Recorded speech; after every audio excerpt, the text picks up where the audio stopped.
जी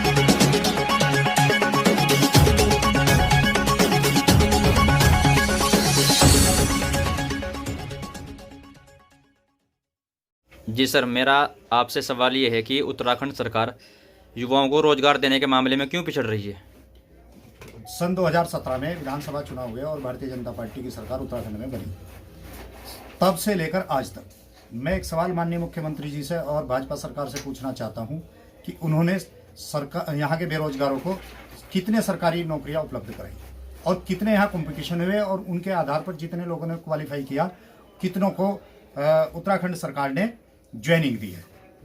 और इसी के साथ साथ मैं पूछना चाहता हूं कि जितनी यहाँ इंडस्ट्रियल सेटअप है उसमें 70% के जो जियो है कि स्थानीय लोगों को 70% कोटे पर यहाँ प्राथमिकता के आधार पर रोजगार पर रखा जाएगा, परंतु इतना लंबा समय हो गया, 20 साल से ज़्यादा समय हो गया यहाँ उत्तराखंड को बने हुए। भारतीय जनता पार्टी की सरकार रही, कांग्रेस की सरकार रही, और ये जियो जब बना था उसके बाद दोनों ही पार्टियों की सरकारों ने क्या कभी इस बात पर ध्यान दिया कि क्या 70% का जो जियो है स्थानीय बेरोजगारों को रोजगार देने का, क्या उसका ईमानदारी से अनुपालन हो रहा है? और अब तक ये लोग क्यों चुप रहे?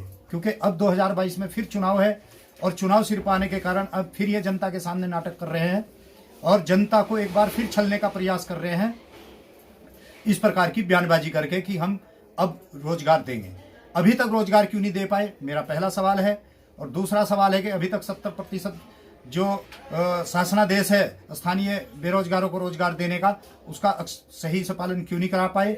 और जो इनका फेलियर है उसके लिए जनता क्या इन्हें माफ़ करेगी या इनको दंड देगी? ये 2022 में जनता ने मन बना लिया है कि अब इनकी साजिश को समझ चुके हैं, झूठ बोलते हैं और वादा खिलाफी करते हैं।